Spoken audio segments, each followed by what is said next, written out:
Hi Namita, how are you doing? Welcome to Gold Media. Hi, Supriya. It's an honor. It's an honor. What's Thank new in you. life? What's new? What's going on? What's new? Lots of things are going on. Actually, it's becoming a pretty exciting year. I've got some film releases coming out in cinemas in India. We've had some international releases in the US as well. We've had Country of Blind release in the US about 3 months back. It also went into the Oscar race, so there was a lot of excitement about that. Then I've got some releases coming from now all the way till July, August, and cinematic release is a pretty big deal for me. From being a banker to now a full-time actor to have films coming out. So one was released in the cinemas yesterday. So we went for the premiere, and then I'm also going for film festivals. I'm going to Cannes. So yeah, lots going on. So full of excitement, I know. So you talked about Cannes, you talked about you being a banker. Tell us all about it. How did it all start? And tell us about the recent release. Okay, so I was a banker all the way till 2019. I started doing theater. I was in Singapore. I started doing theater in 2015. It was always my first love. It was my first love in college. I thought after doing a very big production in first year in college, I thought I'm going to be a actor. But then, my parents were like, no, find a career first. And then I became a banker. I actually never dabbled in theater after that, but it was a bug in my head. Somewhere I was manifesting it. And I got an opportunity. Somebody, a director, good director and playwright in Singapore, said, "I've written a role for you. You have to do it." I said, "No, I'm a very senior global banker, traveling a lot." So she said, "No, I'll work with you." So I did my first stage production, and the bug caught on. After that, I did about 12 productions in Singapore, Mumbai, London, and then I got an offer of a film, a theater production I'd done in Singapore called Lihaaf, which was a very famous Ismat Chugtai story. A lot of people have read Lihaaf. So that was being made into a film, and I got the same role. I played on stage because the two directors knew each other. And thereon started my journey with films. I went to Cannes with Lihaaf and became a producer also with Lihaaf. And then I produced 4, 5 films after that, 5 films. And then I've acted in 10 feature films. I relocated to Mumbai, quit my job in 2018, relocated to Mumbai in 2022. Did a film in Singapore as well, which is on Netflix and it's on Amazon, UK, USA now. So all that started from 2018 is when my film journey started, and it's still going on. So it's great. Awesome. So tell us something about the Country of Blind. I know you're very, very excited about the project. You're very proud of the work that you have done. So throw some light on that, please. So Country of Blind is based on an iconic H.G. Wells story of the same name. So it's called Country of Blind. And H.G. Wells had written it in the late 1800s, which was based in South America. And it's a story about a valley of sightless people. They don't know sight. And a man with who can see, for a mountaineer falls in that valley. And that's where the famous quote he used, "In a country of blind, a one-eyed man is king." He thought he would be king, but then he realized that these sightless people were so strong with their other senses that they were actually more powerful than him. So it's a very, very interesting story about how we kind of live our lives. 90% of the lives our life is led by our sight. And if we didn't have sight, it would be totally, it would be a different world we would live in. So it explores a lot of those kind of themes. And our director, Rahat Kazmi, who I'd done Lihaaf with, he'd read the story as a child and he had loved the story in school. And he's a Kashmiri boy. So when he mentioned the story to me in 2018-19, I was fascinated. I said, "You're from Kashmir. How do you even know about a story of H.G. Wells?" And he said, since from the time he read it, I think he was 14, 15, he wanted to make a film out of it. So there we were, a bunch of producers, and Hina Khan came on board. She was a very famous TV actor at that time. So this was almost her debut feature film. And then we identified a location in Doodh Patri, which is above Srinagar. So it was a whole village created of all of us sightless people. I play the most powerful woman in the village who kind of runs the show. I have two daughters, which is both these famous names, Shah Khan and so it's got so many elements to it which are so fascinating. We set it in 1870s in the Vedic age in India, and it's got we wore clothes which were goat skin, sheepskin. We were sightless, so the whole movie's been kind of shot with no lights and kind of it's quite an amazing shoot. So performances are great. It's a very different film, and it went in last year. It was released in the last year. To the end of last year, it was released in the US by Reliance, and it had a pretty good run there. So it was selected for the Oscar nominations, and it hit the last 265 along with 12th Fail and 2018. So we were very proud that it actually went to that stage, and it's going to be released in India end of July. But before that, the Saudi government has selected one film. They're showcasing India this year, and they've selected one film from India, which is Country of Blind. So me and Rahat are going there representing India in Saudi. So that's a matter of great pride for us, huge pride for us. So absolutely, it's an absolute honor and a proud moment for India in general. Yeah, it's quite an amazing. It's quite an international film based on a story which is written based in South America. So you can imagine.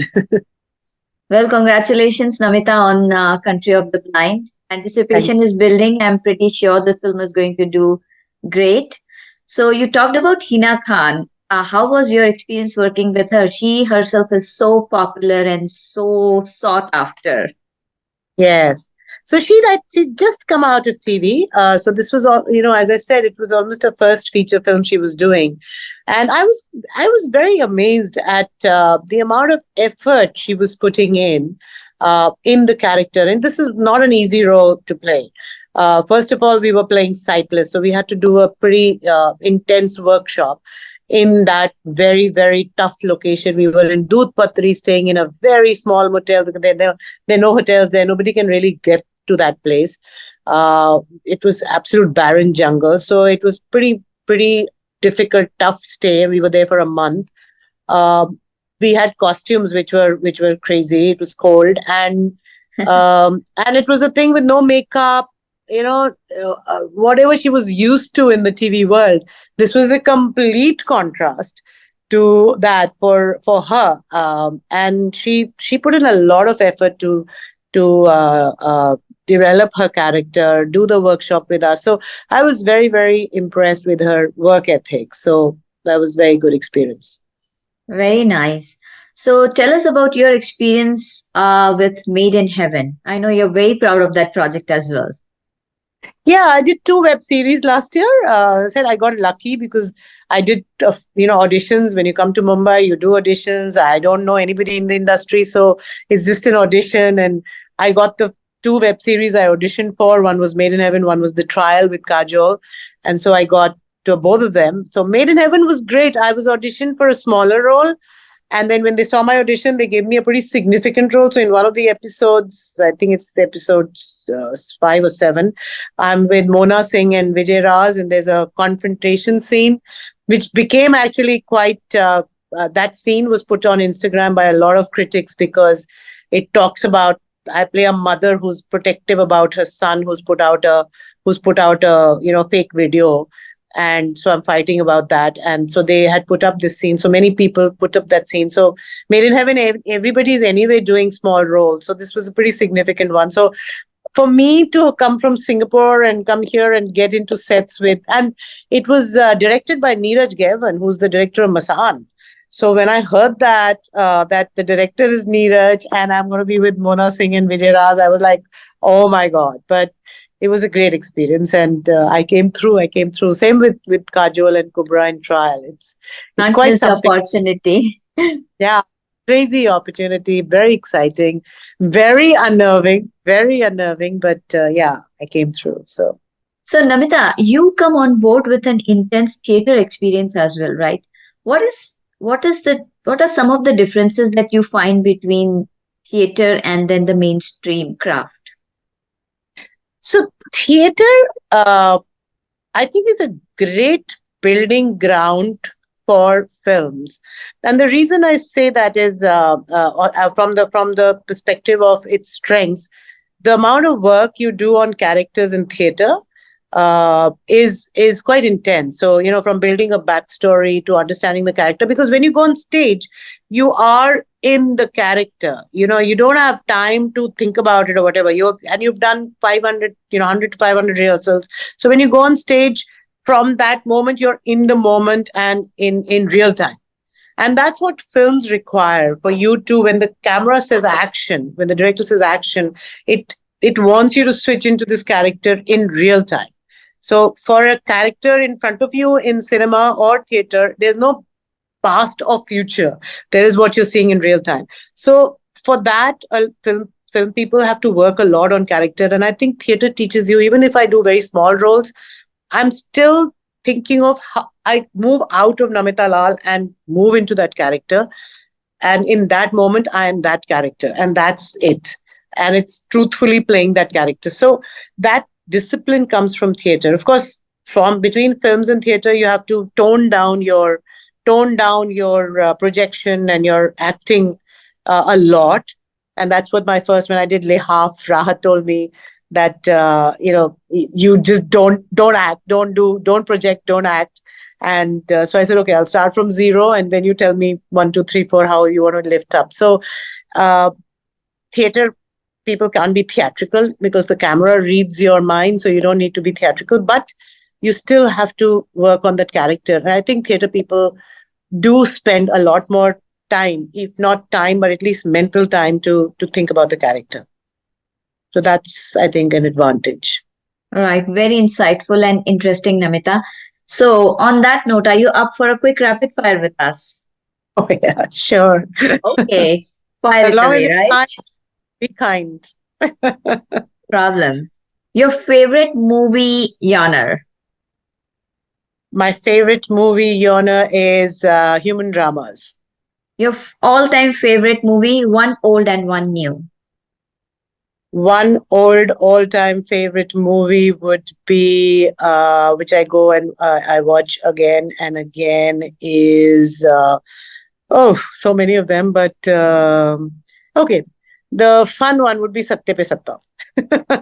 All-time favorite. A movie that you feel is underrated and did not get the deserved attention. Movie underrated, did not get the deserved attention. So many of them again. Let me think I think my own film, Lihaaf. Lihaaf. I Okay, think I perfect. think of Lihaaf. Yeah, yeah. What is your favorite guilty pleasure? Favorite guilty pleasure is wine, Why? red wine, precise. Okay. Which Bollywood actor or actress do you aspire to work with? Do I aspire to work with? One is Amitabh Bachchan, We for all do, sure. right? We all do, absolutely. And from the newer generation, I think it would be Ranbir Kapoor. I would love to work with him. No. What does Namita like to do when not working? Dancing, singing, reading. How do you define success for yourself personally? If I'm enjoying the journey, and I'm having moments of joy, freedom, and liberation, that's my definition of success. Awesome. Thank you so much, Namita, for taking the time to meet with us today. It was Thank, very interesting talking to you. thank you, Supriya. Thank you, and hope to see you sometime soon. We'll be in touch. Thank you. Please. Thank you, Supriya.